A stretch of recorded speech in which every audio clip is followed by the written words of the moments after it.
بسم اللہ الرحمن الرحیم یا ایہا الذین آمنوا اتقوا اللہ وکونوا مع الصادقین صدق اللہ تعالی وصدق رسولہ الاعلی۔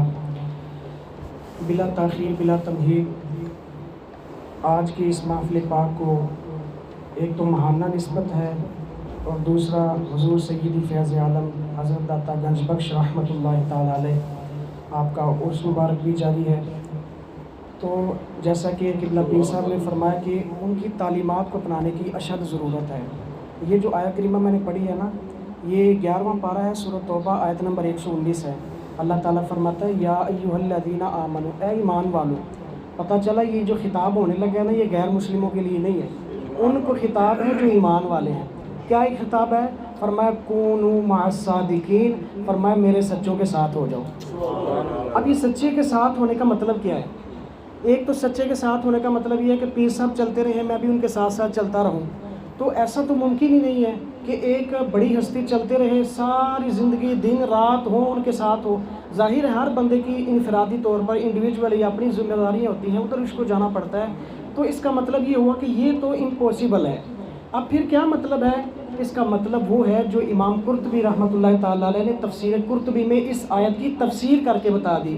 فرمایا کونوا مع الصادقین کا مطلب یہ ہے ای کونوا علی مذہب الصادقین و سبیلہم۔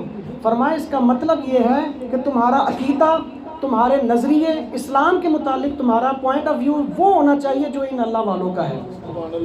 جب ہم اس مذہب کو اپنا لیں گے نا، جیسا داتا صاحب رحمۃ اللہ تعالیٰ علیہ کا تھا، تو آج آپ سمجھتے ہیں سوشل میڈیا کا دور ہے، کتنے اپنے اپنے نظریات چھوڑے جا رہے ہیں، اور معاذ اللہ کوئی رافضیت کی طرف جا رہا ہے، کوئی خارجیت کی طرف جا رہا ہے، کوئی ناسبیت کی طرف جا رہا ہے۔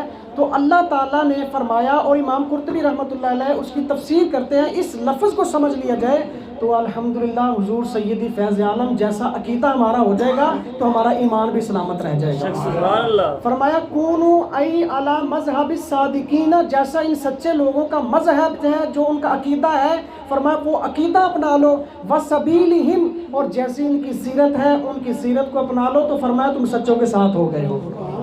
گویا کہ تم نے قرآن کی اس آیت پر عمل کر لیا ہے، یہ مطلب ہے کونوا مع الصادقین کا۔ حضور سیدی فیض عالم حضرت داتا گنج بخش رحمۃ اللہ تعالیٰ علیہ، آپ سمجھتے ہیں جانتے بھی ہیں ماشاءاللہ کتنی جلیل القدر ہستی ہیں۔ آپ نا 400 ہجری میں غزنی کے شہر کے محلہ جلاب میں پیدا ہوئے، اور پھر پیدائش کے بعد تھوڑے عرصے کے بعد آپ کے والد محترم اور والدہ یعنی گھر جو ہے وہ حجویر محلہ میں منتقل ہو گئے، اس لیے آپ حجویری کے نام سے منسوب ہیں۔ اچھا، اس کے بعد پھر آپ کو یہ بھی پتہ ہونا چاہیے کہ آپ حسنی اور حسینی سید بھی ہیں، عام ہستی نہیں ہے، حسنی اور حسینی سید ہیں۔ اور اس کے ساتھ ساتھ ان کا مزید تعارف بھی یہ ہے کہ ابتدائی طور پر دین مصطفیٰ صلی اللہ علیہ وسلم اپنے نانا کے دین کے ساتھ اتنا لگاؤ تھا کہ آپ جب ابتدائی طور پر مدرسے میں پڑھ رہے تھے نا، سلطان محمود غزنوی آیا، اور آ کر کے آپ کو پتہ ہے کوئی پرائم منسٹر آنا ہو تو بچے بڑے شوق کے ساتھ نعرے بھی لگاتے ہیں، بھاگ کر کے سڑکوں میں گھومتے ہیں۔ مدرسے کے سارے طالب علم اٹھے اور سلطان محمود غزنوی، ایک عام بندہ آئے، کوئی فاسق آئے تو لوگ اس کو دیکھنے کے لیے بھاگتے ہیں، تو جب کوئی عاشق رسول آ رہا ہو اور وہ بھی سلطان ہو، سلطان محمود غزنوی جیسا بندہ ہو، جب وہ آئے نا تو سارے مدرسے کے اسٹوڈنٹ اٹھے اور ان کی زیارت کے لیے چلے گئے۔ اچھا، سارے چلے گئے، حضور سیدی فیض عالم وہاں پر بیٹھ کر دین پڑھ رہے ہیں، آپ کی توجہ اسی دین کے اوپر یا تعلیم کے اوپر آپ کی توجہ ہے۔ اچھا، جب یہ صورتحال سلطان محمود غزنوی نے دیکھی نا، سارے میرے استقبال کے لیے آگے، سارے میرے پاس ہیں، وہ ایک بچہ بیٹھا ہوا اس کو کیا مسئلہ ہے؟ حضرت سلطان محمود غزنوی آئے اور آ کر کے جب پتہ کیا نا کہ بچہ علیحدہ بیٹھا ہوا باقی سارے الگ ہیں، تو استاد صاحب نے کہا کہ علی بن عثمان دیکھو تو ذرا کون آئے ہیں، آپ ذرا دیکھو تو صحیح کون آئے ہیں۔ جب اپنے استاد کے کہنے پر اپنا لگاؤ نہیں تھا، کیونکہ ان کی توجہ ساری اپنے نانا کے دین کے حصول کی طرف تھی، فرمایا استاد محترم نے فرمایا بیٹے علی بن عثمان دیکھو ذرا کون آئے ہیں۔ آپ نے جب رخ اٹھا کر کے دیکھا نا، حضرت سلطان محمود غزنوی نے جب حضرت علی بن عثمان المعروف داتا گنج بخش رحمۃ اللہ تعالیٰ علیہ آپ کے چہرے کی نورانیت اور روشنی دیکھی تو کہنے لگے میں اللہ کی قسم اٹھا کر کے کہتا ہوں ان کا دنیا کے ساتھ کوئی تعلق نہیں، اپنے دانا کے دین کے سچے وارث ہیں، اپنے دانا کے دین کے سچے وارث ہیں۔ اور شروع میں یعنی بچپن میں تھے تو دین کا اتنا تحفظ تھا، اپنے نانا کے دین کے ساتھ اتنا لگاؤ تھا، اور جیسے کہ بلا پیر صاحب نے فرمایا نا کہ ان کی سیرت کو اپنانے میں یاد رکھیں، یہ الحمدللہ ہمارے لیے بڑے اعزاز کی بات ہے کہ آج ہم ان کا ذکر کر رہے ہیں کہ جن کے بارے میں کہا جاتا ہے کہ یہ اللہ کی توفیق سے، اللہ کی دی ہوئی طاقت سے درد مندان دے درد بچھانن نالے دین دوائیاں وچ دربار الہی رکھن جڑے لوگ رسائیاں. تو یہ ان میں سے ہیں حضرت داتا گنج بخش رحمۃ اللہ تعالیٰ علیہ. ان کی تعلیمات کو اپنانے کی اشد ضرورت ہے. اور یہ پھر ایک سوال بھی ہوتا ہے، جیسا ظاہر ہے فتنے کا دور ہے نا، کہتے ہیں دیکھو جی جب اللہ اور اس کے رسول کا دین ہمارے سامنے ہے تو یہ کہتے ہیں درباروں پہ جاؤ، ولیوں کی سیرت کو پڑھو. یہ کیوں کہتے ہو؟ یہ طریقت جو ہے یہ تو شریعت سے الگ ہے معاذ اللہ. یاد رکھیں یہ بنیادی بات ہے. حضرت جنید بغدادی رحمۃ اللہ تعالیٰ علیہ آپ فرماتے ہیں یہ جو طریقت ہے نا، یہ لوگ کہتے ہیں کہ یہ کوئی الگ دین نکلا ہے. فرمایا نا، فرمایا طریقت کی بنیاد کتاب اور سنت ہے. فرمایا جس کی طریقت یا جس کا پوائنٹ آف ویو، جس کا نظریہ کتاب و سنت سے ہٹ جائے تو فرمایا وہ سمجھ لو وہ باطل ہے، وہ مردود ہے، اس کا دین کے ساتھ کوئی تعلق نہیں ہے. یہ اولیاء کرام کی بنیادی تعلیم ہے. جب ہم اولیاء کرام کے بنیادی نظریات کو پڑھ لیں گے نا تو پھر آج جو شوشے چھوڑے جاتے ہیں کہ دیکھو جی معاذ اللہ یہ ولی تو اپنے کلمے پڑھاتے ہیں، ایسا کچھ بھی نہیں ہے. ان کی تعلیمات کو دیکھ لو گے تمہارا خود ہی یقین دور ہو جائے گا. تمہارا خود یہ جو شک ہے نا کہ یار یہ ولی تو اپنے معاذ اللہ کلمے پڑھاتے ہیں، ایسا کچھ نہیں ہے. وہ سارے دین مصطفیٰ صلی اللہ علیہ وسلم کے غلام ہیں اور اسی کے پیروکار ہیں اور اسی کی تبلیغ بھی کرتے ہیں. حضور سیدی فیض عالم داتا گنج بخش رحمۃ اللہ تعالیٰ علیہ آپ نے کشف المحجوب شریف کے اندر جو مختلف لوگوں کی اصلاح فرمائی ہے نا، ان میں جیسا کہ قبلہ پیر صاحب نے آخر میں جو اختتام کیا وہ دل کے اوپر کیا ہے. تو میں وہاں سے یہ ایک بات آپ کو سنا دیتا ہوں کہ حضور داتا گنج بخش رحمۃ اللہ تعالیٰ علیہ فرماتے ہیں کہ لوگ نا گھروں کی بھی صفائی کرتے ہیں، روزانہ ہی جھاڑو بھی لگاتے ہیں، صفائی بھی کرتے ہیں، دیواروں سے جالا بھی اتارتے ہیں اور کپڑے بھی دھوتے رہتے ہیں اور اپنے جسم کو بھی نہاتے رہتے ہیں. یعنی دوسرے تیسرے دن نہ نہائیں تو وجہ پوچھی جائے تو کہتے ہیں بھائی خود سے ہمیں پھر وہ جو ہے نا تعفن پھیلے گا، ہمیں نفرت ہو جائے گی. گھر میں اگر ایک ہفتہ ہم نے صفائی نہ کی تو یہاں رہنے کے قابل نہ رہیں گے. فرمایا لوگوں کی کتنی ترجیحات ہے، کیسی پرائیورٹیز ہے. فرمایا جس چیز کی زیادہ ضرورت تھی اس کو پاک نہیں کرتے، اس کو صاف نہیں کرتے، عام جو چیزیں ان کو صاف کرنے کی طرف لگے رہتے ہیں. فرمایا یہ بھی پاکی ضروری ہے لیکن ان سب چیزوں میں سے سب سے پہلی جو ترجیح ہے فرمایا وہ دل کو ہے. دل صاف ہوگا تو تمہاری اللہ کی عبادت کے اندر بھی لگن بھی رہے گی. اللہ کے گھر میں جاؤ گے تو تمہارا یہ نہیں ہوگا یار جلدی سے فرض کی سلام پھیرے اور باہر بھاگے. فرمایا نہیں، جب تمہارا دل صاف ہو جائے گا نا، اس سے اندر سے ساری قدورتیں ختم ہو جائیں گی تو پھر تمہارا اللہ کے ذکر میں بھی دل لگنا شروع ہو جائے گا، اللہ کی عبادت میں بھی دل لگنا شروع ہو جائے گی. اور یاد رکھیں یہ دل جو ہے دیکھنے میں چھوٹا سا حصہ ہے لیکن مسلم شریف کی روایت نمبر 1599 حضرت نعمان بن بشیر رضی اللہ تعالیٰ عنہ فرماتے ہیں سرکار دو عالم صلی اللہ علیہ وسلم نے فرمایا الا وَإِنَّ فِي الْجَسَدِ مُضْغَةً. فرمایا دل کے جسم کے اندر ایک چھوٹا سا جسم کا لوتھڑا ہے، ٹکڑا ہے. فرمایا اذا صلحت صلح الجسد كله. فرمایا ہے چھوٹا سا لیکن اس کی پاور اتنی ہے کہ اگر وہ صحیح رہے نا تو سارا جسم سلامت رہ جاتا ہے. لیکن اذا فسدت فسد الجسد كله. لیکن جب وہ چھوٹا سا جسم جو ہے وہ غلط کاموں کی طرف چل پڑے نا، سارے جسم کو وہ جو ہے وہ بے آرام کر دیتا ہے، اس کو پریشانیوں کی طرف لگا دیتا ہے، اس کو گناہوں کی طرف مائل کر دیتا ہے. اور ترمذی شریف کی روایت حضرت انس رضی اللہ تعالیٰ عنہ اس کے راوی ہے، فرماتے ہیں سرکار نے ارشاد فرمایا کہ جب صبح ہوتی ہے نا، جب بندہ صبح کرتا ہے اٹھتا ہے، فرمایا سارے جسم کے اعضاء انسان یہ جو بدن کے اعضاء ہے سارے ہاتھ جوڑ کر کے یہ جو زبان ہے اس کے ساتھ ہاتھ جوڑ کر کہتے ہیں اتق اللہ فینا. خدا دا نہ ہے، بس اللہ کو ڈر کے رہنا ہے. کیوں؟ اس لیے کہتے ہیں کہ جب تو صحیح رہے گی اذا استقمتا استقمنا، جب تو ٹھیک رہے گی تو ہم بھی ٹھیک رہیں گے. اور وَإِنْ أَعْوَجَجْتَ أَعْوَجَجْنَا، جب تو ٹیڑھی ہوگی تو سارا جسم ٹیڑھا ہو جائے گا. یعنی دیکھنے میں چھوٹے چھوٹے ہیں، زبان ہے، دل ہے، لیکن جب ان کا صحیح استعمال نہیں ہوگا تو سارا جسم جو ہے وہ تکلف میں پڑ جائے گا، آرام اس کا ختم ہو جائے گا. تو اس لیے بنیادی چیز ہے. اب اس کو سیکھنا کیسے ہے کہ دل صاف کیسے کیا جائے. حضور سیدی فیض عالم رحمۃ اللہ تعالیٰ علیہ آپ نے کشف المحجوب شریف میں اس کا نسخہ بھی عطا فرما دیا. ایک شعر کے اندر آپ نے فرمایا ان الصفا صفت الصدیق.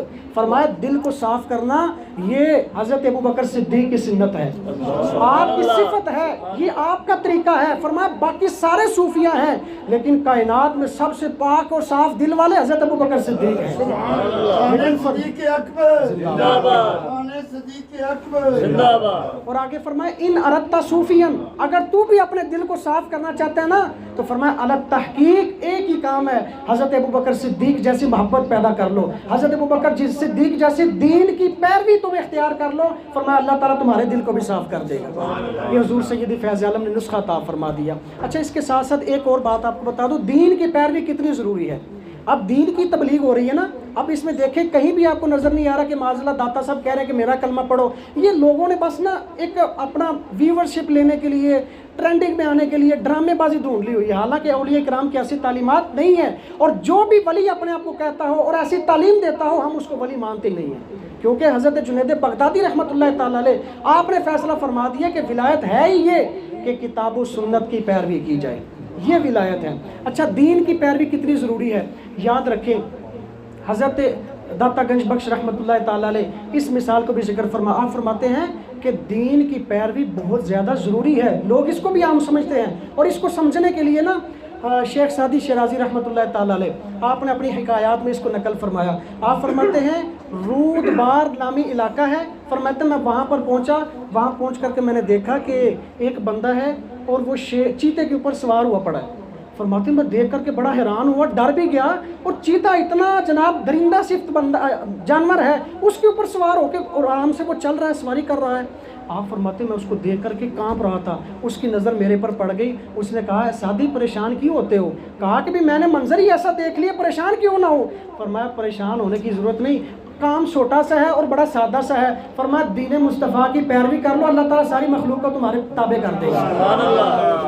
دین مصطفیٰ کی اہمیت اتنی ہے، جب بندہ اس کا دامن تھام لیتا ہے تو روح البیان کے اندر علامہ اسماعیل حقی رحمۃ اللہ تعالیٰ علیہ قول نقل فرماتے، فرمایا من کان للہ کان اللہ لہ. فرمایا جو اللہ کا ہو جاتا ہے، جو اللہ کے احکامات کی پیروی میں آ جاتا ہے، فرمایا اللہ تعالیٰ ساری مخلوقات کو اس کے تابع کر دیتا ہے. یہی وجہ ہے کہ اولیاء کرام جب اللہ تعالیٰ کی پیروی میں زندگی بسر کرتے ہیں تو پھر اللہ تعالیٰ ان کو ولایت میں ایسے ایسے اتھارٹیز عطا فرما دیتا ہے. جب یہ کسی مردے کو پاؤں لگاتے ہیں وہ بھی زندہ ہو جاتا ہے. یہ اللہ کے حکم سے ہوتا ہے.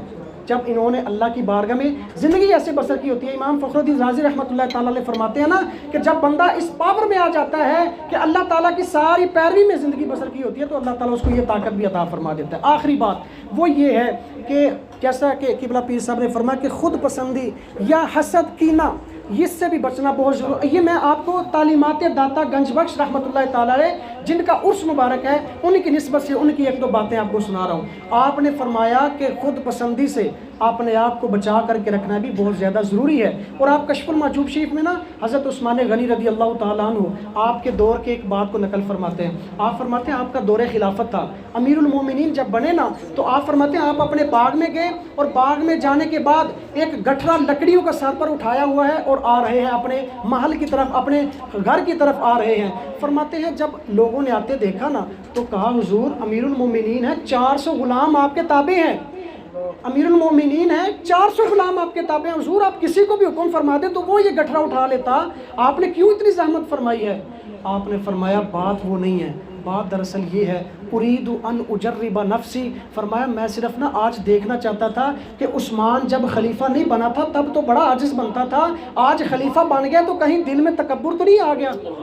اريد ان اجرب نفسی، میں نے آج اپنے نفس کا، اپنی ذات کا تجربہ کرنا تھا، وہ مشاہدہ، وہ انالیسس کرنا تھا کہ کہیں میں دیکھوں کہ میرے اندر تکبر تو نہیں آ گیا. فرمایا الحمدللہ میں اللہ کا شکر ادا کیا ہے کہ جیسے پہلے تھا عثمان آج بھی ویسے ہی چل رہا ہے. یہ ہے اللہ والوں کی زندگیاں، یہ ہیں ان کی سیرتیں. اور یاد رکھیں اس سے خود پسندی سے، تکبر سے، حسد سے، کینے سے بچنے کا ایک آسان سا طریقہ ہے. نبی رحمت صلی اللہ تعالیٰ علیہ وسلم نے فرمایا اذا اراد اللہ بعبد خیرا، فرمایا جب کسی بندے سے اللہ تعالیٰ بھلائی کا ارادہ فرماتا ہے نا بصرہ بعیوب نفسہ، فرمایا اللہ تعالیٰ اس بندے کو اپنے عیبوں کی تلاش میں لگا دیتا ہے. یعنی وہ لوگوں کے عیب ڈھونڈنے سے